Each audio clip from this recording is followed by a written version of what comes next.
reigning champ, the monster under the bed, the team to beat in my opinion. The Tigers aren't too far away from making it back to back.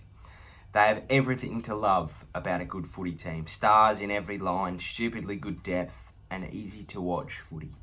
The thing I love about Richmond is that they're a different beast in finals and they're almost unrecognisable. With Brisbane ahead of them in their first qualifying finals, who knows if the streak against them will continue. But I think they've put themselves in the best position to do so. What Richmond have done so well this year is they've added to their depth so much. At one stage, Dustin Martin would be the man to kick out, run it through the guts and kick your goals. That's very hyperbole, but you get the gist. Now you've got other people to do that. Their backline bats really deep. Vlosten, Hooley, Bolter, Grimes, just to name a few. They've added Shai Bolton to be a full-time mid, and that's been a blessing in disguise. And he's on his way to becoming elite. And up forward, they have small forwards for days. Even if they got rid of Dan Butler, which I'm very thankful for, they've still got Castagna, Graham, Jake Hartz has been a really good inclusion this year. You know, they just, although Dan Butler, his form this year can't be replaced at Richmond, they've got pretty close. So they've just, and that's what good teams do. They just replace the irreplaceable, and that's what they've done. Pickett's become a really handy utility, and no matter where you play him, you know he'll get the job done. He can float back and take an intercept mark. He can run up the wing, run through the guts, and he can play on the half-forward flank and kick you a couple of goals if you need him to as well. They're really, really good at intercepting the ball, and with the four that I mentioned before, they can't not be. They mark everything, and what's more than that is they use it on the way out.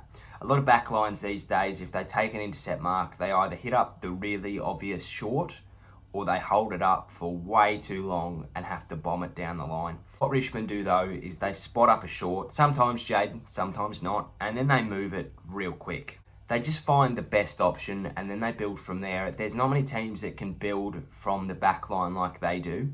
A lot of teams build in the middle, and with a midfield like Richmond's, with your Cotchins, your Martins, your Boltons, it's probably hard not to, but what Richmond do really well is they build it from the back line, and that's really important for them because that's where their star power is, and they recognise that, and that's what helps when you've got stars in every line. They're awfully efficient going forward and make you pay if you give them the chance. They play a very direct game of footy, and they need to be really, really skillful in that game. With that though becomes a massive risk, and this is how they can lose the Premiership. They can win the Premiership by playing really direct and playing their brand of footy, because their brand of footy is unstoppable no matter who you put in front of them.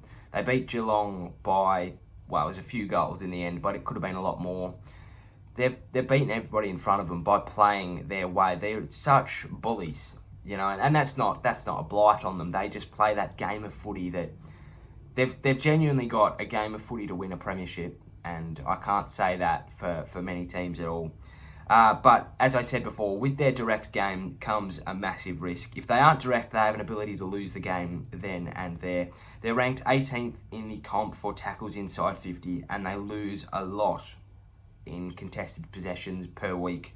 So that says to me that to beat them, you need to rough them up and hurt them on the counter, and that's just about it. You need to go hardest for the longest, and is that a blight on Richmond's pressure? Yeah, maybe. Port Adelaide did it. It was a really close game.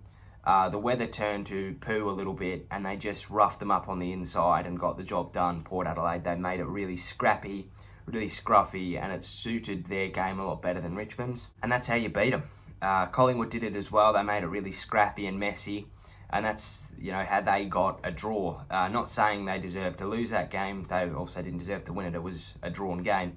But we could see that in that first quarter, and I know it was bloody ages ago, but in that first quarter, Richmond were up, they kicked the first 5 by playing that really direct game, but Collingwood just turned it into a dogfight and drew their way back into it. And that's what you need to do to beat Richmond. You can win the game from the back line against the Tigers, and with the forwards that they possess, it does sound a tad ludicrous, but it's true. The Giants did it, the Saints did it, and so did the Power and the Magpies, as I said. They all set it up from their half-back flank and trusted their centre work to get it done. Richmond have a great midfield, and that's where they win the game. A reliable ruck, Dustin Martin, and 4 solid players around him creates a pretty tasty dish. And it's one that's quite intimidating to other teams. This is a midfield that can win premierships, and they've shown it before. I think they're in the box seat to do it again, and the ball is now firmly in Brisbane's court.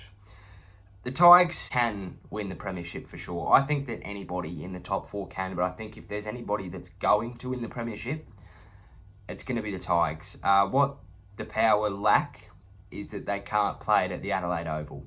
I'm not saying that the Adelaide Oval is a fortress, but it does give you a few goals. And I think that the Adelaide Oval gives you a 3-goal head start, and that's pretty much how much they won by. So you move that onto the Gabba, it becomes a lot more interesting. You've also got to think that Richmond are pros in the finals. 2 premierships in 3 years, and they went to the prelims in the year that they didn't win the premiership. Like, they're veterans at this stuff, and I don't know how Port Adelaide's younger players are going to adapt to that. See, Richmond, you've got your Shy Boltons. Marlon Pickett debuted in the grand final. It's just like he would have been really nervous, but you've just got 21 other people that go, calm down, Marlon, it's all right. Whereas Port Adelaide, they're going to have all that nervous energy, and it may just capitulate and fall into Richmond's hands. And that's the same with Brisbane as well, and the same with the Dogs and the Saints. You know, the Magpies, the Eagles, and the Cats are probably the only 3 that could challenge them in that moment, I think. The Lions have lost to the Tigers a lot. If they lose this game, they will have lost 3 in a row to the Tigers at the Gabba. So that is painful. That's really painful. They're in the psyche, as I said, and it'll be really interesting. But look, that'll do it.